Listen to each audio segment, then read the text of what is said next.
Footpath पर पड़ी एक लाश।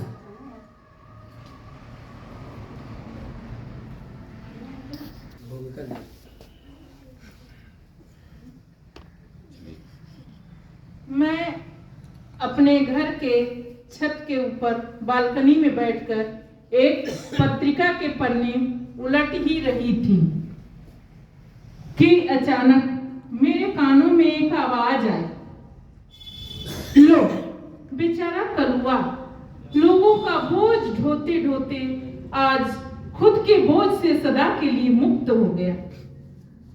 शायद यह आवाज मेरी नीचे रहने वाली किराएदार शारदा आंटी की थी।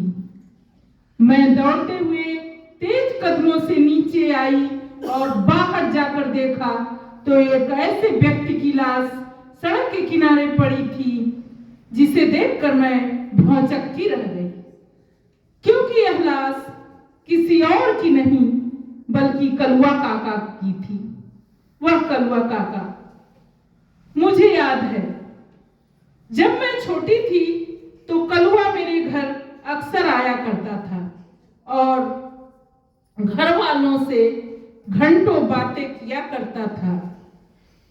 तब मैं उसके भीतर चल रहे अंतर्द्वंदों को नहीं समझ पाती थी, क्योंकि मैं छोटी थी और उसके चले जाने के बाद माँ से उसके और माँ के बीच हुए बातों के विषय में मैं पूछा करती थी। माँ बताओ ना, कलुआ काका क्या करता है? तू अभी बच्ची है इसलिए नहीं समझेगी, जब बड़ी होगी तो सब समझ जाएगी। यह कहकर माँ बात को टाल दिया करती थी। कलुआ हमारी कॉलोनी के बाहर फुटपाथ पर एक झोपड़पट्टी डालकर गुजर बसर करता था। माँ बताती थी कि जब वह 10 साल का था तभी अपने घर से भागकर शहर में आया था। जब वह नया नया आया था तो मेरी माँ ने उसे घर में 2 से 3 दिन तक रखा था और उसे एक नया पैंट शर्ट सिलवा दिया था। उसके बाद वह कॉलोनी के लोगों के यहाँ झाड़ू पोछा और बर्तन धुलने का काम करने लगा। बगल के श्रीवास्तव जी कभी उसे सब्जी लाने के लिए कह देते तो कभी सामने वाले तिवारी अंकल धोबी के यहाँ से कपड़े लाने का आदेश दे देते थे। उस समय मेरे कोमल हृदय में बार बार यह प्रश्न उठता कि लोग हमेशा कलुआ काका से ही काम क्यों लेते हैं? कोई कलुआ काका का काम क्यों नहीं करता? क्या उसके भी कपड़े धोबी के यहाँ धुलाने क्यों नहीं कोई ले जाता? कोई उसकी भी तो सब्जी क्यों नहीं लेकर आता? सभी काम की फरमाइश करते हैं लेकिन कलुआ काका का काम क्यों नहीं कोई करता? मैं कलुआ काका से हमेशा यह पूछती, काका आप सबका काम क्यों करते हैं? आपका काम तो कोई नहीं करता। तो कलुआ काका का जवाब होता, क्योंकि बिटिया हम गरीब लोग हैं और सबका काम करने के लिए ही बने हैं। वास्तव में मनुष्य भी कितना स्वार्थी होता है, जो इंसानियत की बजाय इंसान को ही निचोड़ता है। जो इंसानियत की बजाय इंसान को ही निचोड़ता है वो अपने मानवता का धर्म भी भूल जाता है और अपने घमंड के मद में स्वयं को सर्वश्रेष्ठ घोषित कर देता है। तब मेरे छोटे से मन मस्तिष्क में मनुष्य के खोटेपन की बात नहीं समझ में आती थी। मुझे आज भी वो दिन याद है। एक बार तिवारी अंकल के यहाँ उनके विभाग के कुछ खास लोग आए थे। अब उनके नाश्ते से लेकर भोजन बनाने और बर्तन धुलने की सारी जिम्मेदारी कलुआ काका पर आ पड़ी। दिन भर काम करने के बाद रात में जब वह भोजन करने बैठा तभी उनके विभाग के एक लोग के पर्स से कुछ पैसे चोरी हो गए। अब तिवारी अंकल आग के तरह उबल पड़े। सबसे पूछताछ करने के पश्चात उन्होंने कहा, यह काम कलवा ही कर सकता है, वरना ऐसी नीच हरकत कौन करेगा। बिना सच्चाई को जाने बगैर ही 5-6 तमाचे तिवारी अंकल ने कलवा के गाल पर जड़ दिए। उसके बार बार कहने के बावजूद कि साहब मैंने पैसे नहीं चुराए, तिवारी अंकल ने कलवा काका का हाथ पकड़कर बाहर धकेल दिया। मैं भी उनके घर में अपने पापा के साथ वहां मौजूद थी। कलवा काका को मार खाते देख मैं पापा के पीछे खड़े होकर भैं से कांपने लगी थी। मेहमानों के चले जाने के बाद जब सुबह हुई तो पता चला कि पैसे खुद तिवारी अंकल के छोटे बेटे शुभम ने चुराए थे, क्योंकि उसकी पापा के पर्स से पैसे चुराने की आदत थी। इसलिए शुभम ने वह पर्स तिवारी अंकल का समझकर उसमें से पैसे निकाल लिए थे। कलवा काका के गाल पर पड़े तिवारी अंकल के उंगलियों के निशान चीख चीख कर अमीरी और गरीबी के अंतर को स्पष्ट कर रहे थे। मेरी माँ धार्मिक और सहृदय प्रवृत्ति की महिला थी। इस बात को लेकर वह बहुत दुखी हुई। मेरी माँ का कलवा काका के प्रति सदैव दयालुता और सहृदयता का व्यवहार रहता था। इसलिए कलवा काका माँ को काफी सम्मान के नजरिए से देखता था और अपने जीवन के अभाव तथा सुख और दुख को माँ से हमेशा प्रकट किया करता था। सबके घरों में काम करते करते कलवा काका ने जो पैसे इकट्ठा किए थे उससे उसने एक रिक्शा खरीद लिया था और अब वह रिक्शा चलाने लगा था।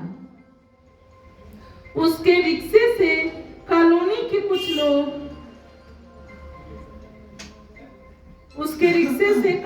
कुछ लोग भरपूर फायदा उठाते थे तथा किसी को कहीं अगर आना जाना होता तो बेहिचक कलवा काका के रिक्शे पर सवार हो जाता था और काम खत्म होने पर जब कलवा काका उनसे पैसे मांगता तब जवाब होता, अरे कलवा तुम तो अपने आदमी हो, पैसे कल ले लेना। इसी तरह आजकल करके बेचारे को पैसे ही नहीं मिलते। लोग भला कलवा काका की गरीबी और जीवन के अभावों के विषय में क्यों सोचें।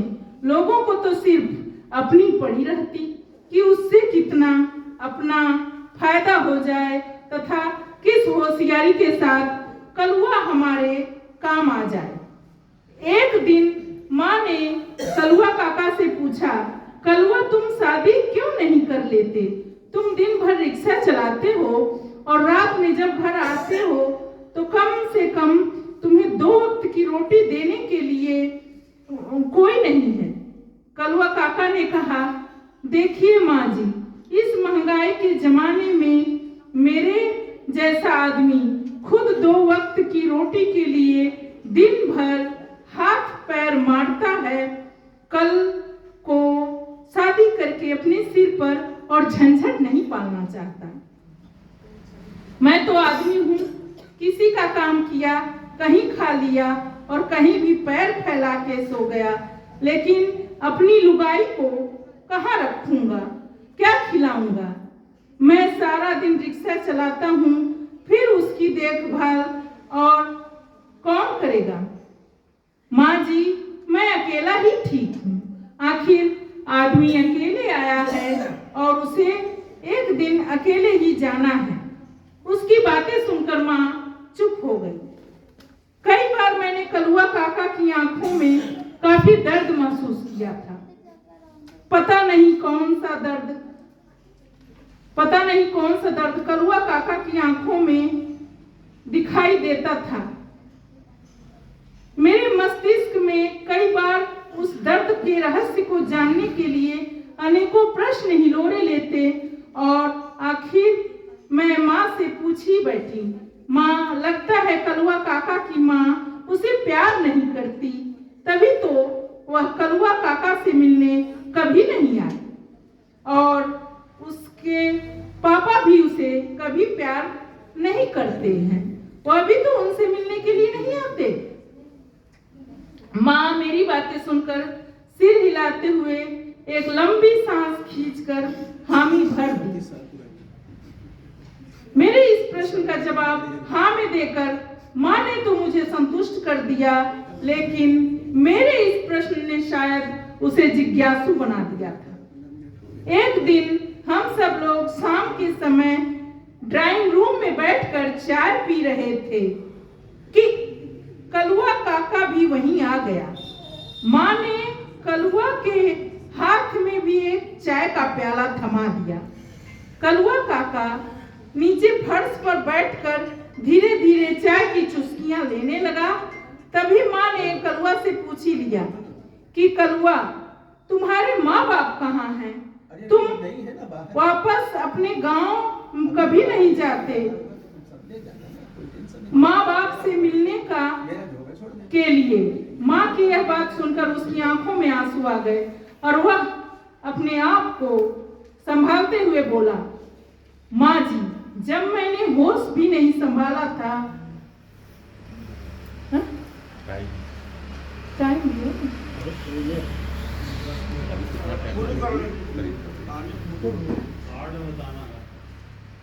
ध्यान नहीं था आपको कहानी का। क्लाइमैक्स पे आइए। जब मैंने होश भी नहीं संभाला था तभी माँ मुझे छोड़कर हमेशा के लिए चली गई। जब मैं 4-5 साल का हुआ तभी मेरा बापू जो टीबी का मरीज था मुझे छोड़कर अकेला इस दुनिया में वह भी भगवान को प्यारा हो गया। मेरे काका और काकी सारा दिन मुझसे काम करवाते और शाम को जली रोटी और नमक खाने को देते, इससे मेरा पेट नहीं भरता था। काम करने के लिए मना कर देने पर काका जानवरों की तरह मुझे पीटता था। इसलिए एक दिन मौका पाकर मैं गांव को छोड़कर इस शहर में चला आया। कलुआ काका को बच्चों से बहुत प्यार था। वह जब भी मेरे पास आता तो मेरे लिए खाने की जरूर कोई ना कोई चीज ले आता। जब हम लोगों को स्कूल से छुट्टी मिलती तो मैं अपनी सहेलियों के साथ कलुआ काका के रिक्शे पर बैठकर दिन भर पूरा शहर घूमती और कलुआ काका भी हमें नई नई जगहों पर ले जाकर सैर कराता था। आज उसकी लाश सड़क के किनारे झोपड़पट्टी में पड़ी देखकर मैं फूट फूट कर रोने लगी। मेरे दिमाग में बार बार यही प्रश्न उठ रहा था, जीवन के अभावों के डर से कलुआ काका ने शादी तक नहीं की थी। अगर उसके अपने बीवी बच्चे होते तो शायद उसके शरीर पर लौट लौट कर अपने पति और अपने पिता की मौत पर फूट फूट कर रोने लगते। अगर आज वो शहर का कोई रईस होता तो उसकी मौत की खबर पूरे शहर में आग की तरह फैल गई होती और उसके पार्थिव शरीर पर श्रद्धा सुमन और पुष्प मालाएं अर्पित करने के लिए शहर की नामी गिरामी हस्तियां वहां मौजूद होती और उसका शरीर फूलों और मालाओं से लदा होता। अगर वह कॉलोनी में किसी का बेटा हो या भाई होता तो कॉलोनी के लोगों का हुजूम उसके घर वालों को सांत्वना देने के लिए उमड़ पड़ता, लेकिन यह सब कुछ उसके नसीब में नहीं था।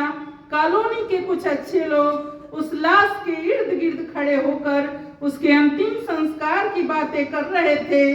पापा भी बाजार से जाकर उसके लिए एक कफन ले आए और कलुआ के पार्थिव शरीर पर वह कफन डालकर मैं, माँ और पापा ने आंखें बंद कर उसकी आत्म शांति के लिए 2 मिनट का मौन रखा और थोड़ी ही देर में कलुआ काका की शव यात्रा राम राम सत्य का के शुरू हो गई।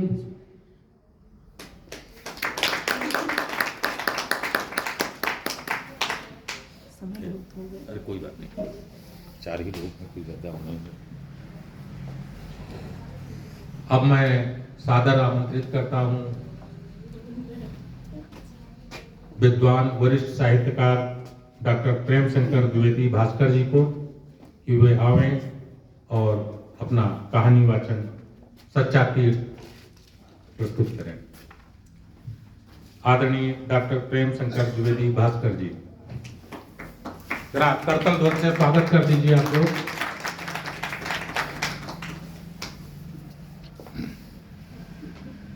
मैं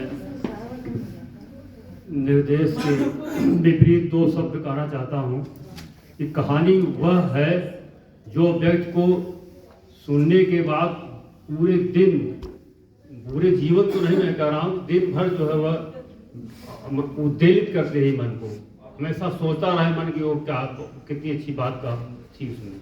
तो कहानी जो है लिखना बहुत कठिन काम है। क्यों? तो अब आइए संदर्भ पर। ये मेरी पुस्तक है बासी फूल। मेरे 3 संकलन हैं। बासी फूल, फाइल सरक रही है, पूनम की रात, तीनों छपी है। तो इसमें से 3 कहानियां दैनिक जागरण में प्रकाशित हुई हैं और 2 हिंदी संस्थान उत्तर प्रदेश की पत्रिका निकलती है उसमें। तो इस पुस्तक पर मुझे यशपाल पुरस्कार प्राप्त हुआ है, जिसे मैं आपको जो है भेंट करूंगा अखंड जी को इस पुस्तक में। तो बासी फूल की एक कहानी इसमें है, इसका नाम है सच्चा तीर्थ, जैसा कि आपने निर्देश किया था। तो तीर्थ कई तरह के होते हैं, तो इस तीर्थ के बारे में आपको मैं कथा के माध्यम से बताना चाहता हूं कि छोटू एक अनाथ लड़का है जिसके माँ बाप नहीं हैं। तो अनाथ की पीड़ा तो अनाथ ही जानेगा, हम आप नहीं जानेंगे। तो माता पिता के मरने के बाद दायित्व उसका आ गया चाची और चाचा पर। फिर चाची चाचा उस देखभाल नहीं करते हैं, चाची प्रायः उसको मार दी है और छोटे छोटी बातों पर उसे जो है प्रताड़ित करती हैं। क्षुब्ध होकर के छोटू एक दिन घर छोड़ करके भाग जाता है। प्रताड़ना न सहने के बाद छोटू एक दिन घर छोड़कर भाग जाता है। उसके बाद हेलो,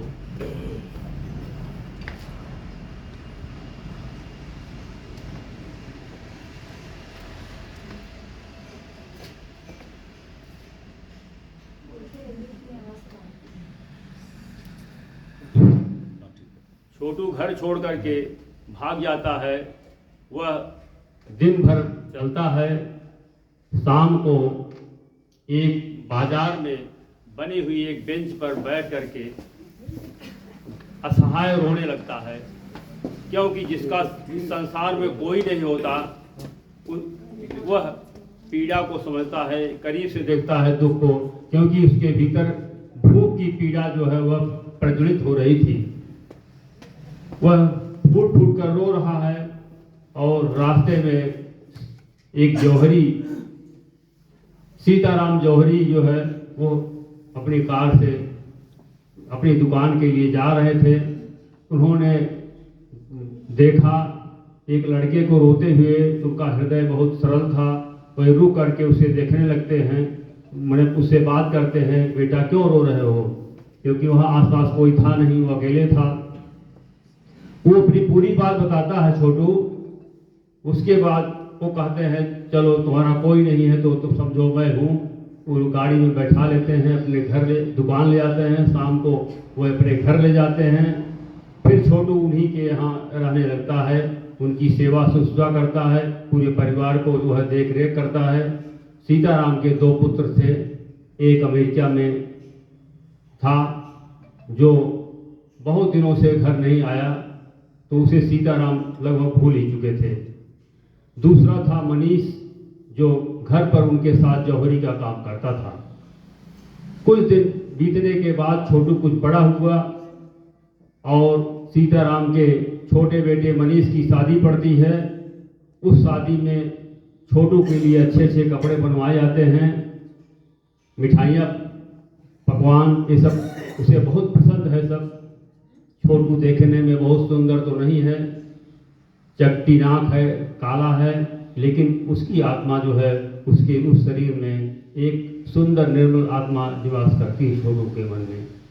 छोटू दिन भर जो है वो एक नायक की भांति इधर उधर घूमता है, क्योंकि पूरे घर की देखभाल पूरी जिम्मेदारी जो है सीताराम उसके हाथ कंधे पर देते हैं। छोटू बहुत खुश है, अच्छे अच्छे कपड़े पहनकर वह विवाह के लिए जो है इधर उधर घूमता है। बरई पान का बीड़ा लगाता है तो बीच बीच में वह पान खाता है।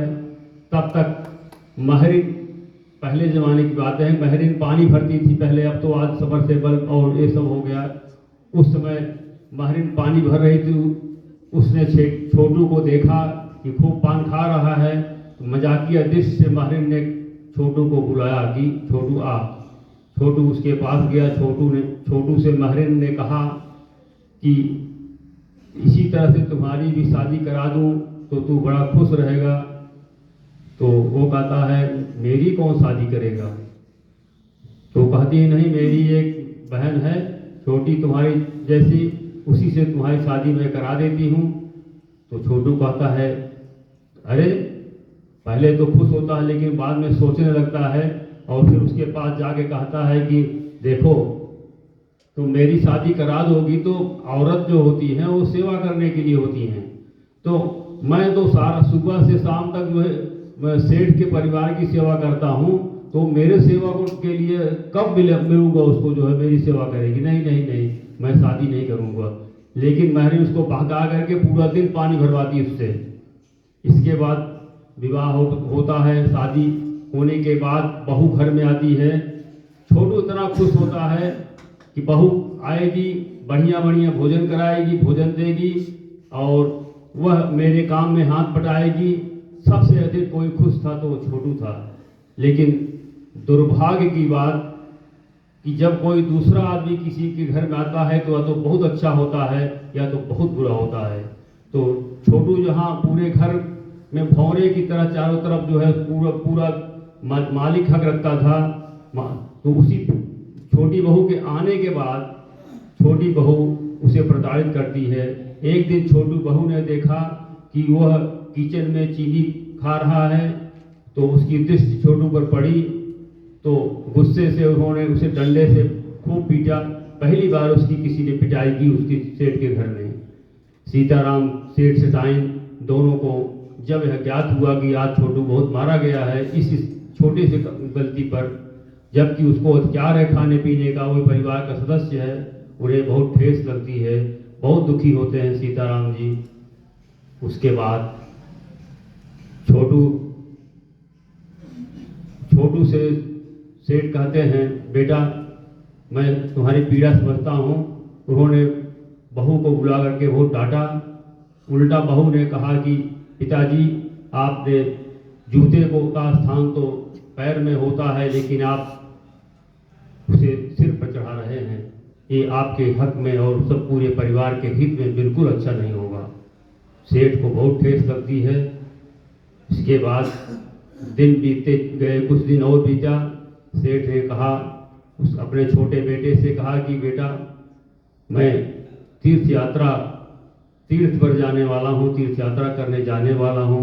वो अगले ही दिन वो चले जाते हैं, अपनी पत्नी के साथ गाड़ी में बैठते चले जाते हैं। उसके बाद सबसे दुखी कोई होता है छोटू, क्योंकि एक सीताराम ही थे उसके से पिता के तुल्य थे, जो उसकी बराबर देख रेख संरक्षण देते थे। और बहू जो है उसको देखती है तो उससे डर करके दुबका हुआ छोटू परेशान रहता है। अगले दिन मनीष घर में आम लाता है और उसे जो है रसोई में रख दिया जाता है। छोटू रसोई की सफाई करते हुए उसकी दृष्टि जो है आम पर पड़ती है, आम की टोकरी में पड़ती है, तो जीभ से पानी आ जाता है उसके। फिर वह कहता है कि एक आम खा लूं तो इसमें बहू ने गिना तो होगा नहीं, एक आम खाने से कोई अहित तो होता नहीं। एक आम वो खा लेता है, मीठे स्वादिष्ट आम खाने से वो बहुत खुश होता है, उसकी आत्मा और खुश होती है। फिर सोचता है कि दूसरा खा लूँ तो कोई तब इतना भी तो नहीं पता लग पाएगा, इतना थोड़ा गिन के रखी है वो, दूसरा खाता है, फिर इसी तरह से उसकी आत्मा माने बीबल आती है और खाने के लिए और खाने के लिए, तो जितने आम थे लगभग 2 किलो सब खा जाता है। वो सोचता है कि मार तो एक आम पर पड़ती, 2 आम पे पड़ती तो सारे पे पड़ेगी, तो पढ़ना ही पड़ना है, तो सब क्यों न खा जाऊं। यह आत्म तृप्ति के लिए वो सारा आम खाता है। जब अगले दिन सुबह उसका पति जो है मनीष कहता है कि मैं आम लाया था, खाते समय आम को मंगवाता है तो आम की टोकरी खाली। वो छोटू को बुलाती है, उसके बाद डंडे से उसकी इतनी पिटाई करती है, इसे इतनी बेरहमी से मारती है जैसे पशु को भी कोई नहीं मारेगा। एक निरीह भोला भाला और अनाथ बच्चा इतनी बेरहमी से पीटता है, ये उसको बहुत दुख होता है। तो वह रोता चिल्लाता है, लाश से मारकर उसको ड्योढ़ी से बाहर ढकेल देती है और घर बंद कर देती है। पूरी रात छोटू अपने द्वार पर ही रोता रहता है। इसके बाद अगल बगल के लोगों को दया आती है, वो कहते हैं कि बेटा रो मत, तो तुम जो है संसार में बहुत घर है, बहुत जगह है, तुम कहीं भी याद करके कर सकते हो कि इतना तुम ताड़ना तुम्हारी हो रही, तुम यहाँ मत रहो। वह रोते हुए कहता नहीं, मैं सेठ के आने तक मैं यहाँ रहूँगा। तो सेठ की प्रतीक्षा पूरी रात, ठंडी की रात में बैठे वह वहीं द्वार पर ही पूरी रात बिता देता है। सुबह कार से सेठ उतरते हैं अगले दिन, वो देखते हैं उसको रोते हुए, तो बुलाते हैं बेटा क्या हुआ। तो वो बोल नहीं पाता, इतना मार पड़ी थी बोल नहीं पाता, रोता है। इसके बाद उसको जो है सेठ बुला करके गोदी में उठा लेते हैं, अपने अंदर ले आते हैं, बुलाते हैं, बहू तुमने छोटू को मारा। उसने कहा हाँ पिताजी हमने छोटू को मारा। क्या बात, उसने बता दिया कि ये इस कारण से हमने उसको मारा है। कहा कि तुम उसको जो है उससे क्षमा मांगो। तुमने क्यों मांगा, उससे क्षमा मांगो। तो वो मेरे सेठ कहते हैं बहू तुमने छोटू को मारा। तो बहू कहती हाँ हमने मारा, मैं आपसे कही थी कि जो है जूता पैर में ही शोभा देता है। वो डांटते हैं, कहते हैं तुम उससे क्षमा मांगो। तो कहती अरे आप ये पिताजी आप दिमाग ठीक तो है। कहा ठीक नहीं, ये देखो छोटू तुम्हारा आधे का मालिक है, मेरी पूरी सम्मत तीर्थ के लिए नहीं गया था।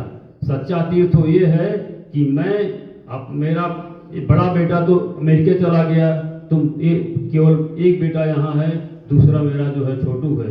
मैंने अपने वसीयत में लिख दिया है कि आधे चल अचल संपत्ति का आधे का मालिक छोटू है, आधे का मालिक तुम हो। तुम किस अधिकार से उसको मारी हो, उससे क्षमा मांगो। बहू लज्जित होती है और क्षमा मांगती है। यही कहानी का विसर्जन होता है।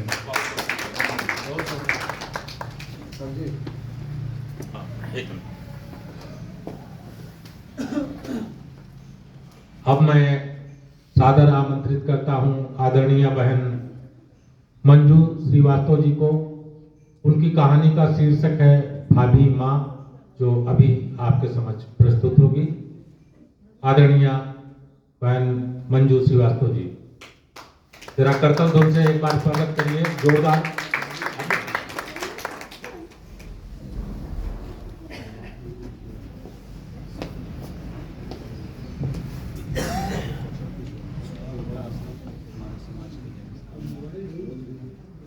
सभी को नमस्कार। मैंने पहले ही कहा था कि मैं कोई कथाकार या कोई कवित्री नहीं हूँ, बस पत्रकार हूँ। लेकिन कोविड पीरियड में मैंने ये कहानी लिखी थी, क्योंकि कोविड पीरियड में सभी 2020 के कोविड में, तो आज सबके बीच में लगा कि मैं भी अपनी रचना को आप सबके समक्ष प्रस्तुत करूँ। तो एक छोटी सी कहानी है भाभी माँ। भाभी माँ, माँ कहाँ हो तुम, माँ कहाँ हो तुम, मैं कब से तुम्हें आवाज दे रही हूँ, कुछ बोलती क्यों नहीं। इतना कहते हुए पूनम माँ के कमरे में पहुँचती है। उसका दिल बैठ जाता है। वह किसे बुला रही है, माँ तो अब इस दुनिया में है ही नहीं। वह जोर जोर से रोने लगती है। तभी रसोई से निकलकर बड़ी भाभी रेवती आती है। अरे पूनम संभालो अपने आप को, माँ नहीं है तो क्या, तुम्हारी भाभी तो है। पूनम भाभी रेवती को गले लगाकर रोने लगती है। रेवती उसे अपने साथ आंगन में ले आती है, जहां पूनम की पसंद का कई तरह का नाश्ता रखा होता है। पूनम को यकीन नहीं होता कि ये वही भाभी है जो माँ के रहने पर बात तक नहीं करती थी। कई कई दिन गुजर जाते थे, भाभी उससे बात तक नहीं करती थी। उसको आश्चर्य हो रहा था कि ये वही भाभी है जो कि माँ के रहने पर बात नहीं करती थी। पूनम के पिता बचपन में ही गुजर गए थे। पूनम बचपन से ही 2 भाइयों और माँ के साथ अपने रहती थी। भाइयों की, चूंकि पूनम इकलौती बहन थी और भाइयों की बहुत लाडली थी। भाइयों पूनम बचपन से ही माँ ने ही पूनम को और उसके दोनों भाइयों को पाला हुआ होता है। बड़े होने पर बड़े भाई रतन की शादी रेवती से तय होती है। पूनम बहुत खुश होती है, घर में एक भाभी आएगी और बहुत उसको प्रसन्नता होती है। रेवती की शादी रतन की शादी पूनम से होती है और रेवती जो है घर में बहू बनकर आती है, लेकिन वो रतन पर हमेशा दबाव डालती है कि मुझे अलग घर लेकर दो। लेकिन रतन कहता है कि मैं माँ के साथ तो अलग रह ही नहीं सकता हूँ, माँ के साथ ही रहूंगा। मेरी माँ ही मेरी भगवान है, तुम्हें हर हाल में उन्हीं के साथ रहना है। रेवती कुछ नहीं कहती। फिर दूसरे भाई पंकज की भी शादी वीरा के साथ होती है। दोनों नौकरी करते होते और दोनों बाहर चले जाते हैं। दोनों अपने शहर में ही घर लेकर रहते हैं। घर पर माँ, पूनम और रतन और रेवती रहते हैं। घर में पैसे रुपए की कोई कमी नहीं थी, फिर भी रेवती को ससुराल की अपेक्षा मायके में रहना पसंद था। माँ ने कभी भी अपने बेटे और बहुओं में फर्क नहीं रखा। रेवती हमेशा उनसे खिंची रहती थी।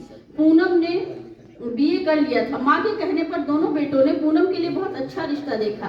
फिर पूनम की शादी भी अमित के साथ हो गई।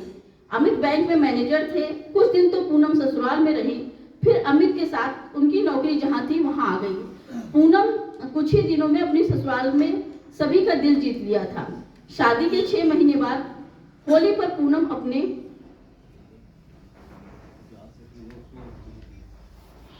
मायके गई थी। घर में रोज माँ पूनम की पसंद का खाना बनवाती थी। चूंकि पूनम इकलौती थी तो उसका कुछ खास तौर पर ख्याल रखा जाता था। लेकिन पूनम ने महसूस किया कि भाभी रेवती को जैसे उसका आना अखर रहा हो। खैर होली आ गई और पूरे परिवार ने एक साथ होली मनाई। वीरा, पंकज, माँ, रतन सब बैठे बात कर रहे थे। उसी दिन पंकज वीरा को वापस जाना था।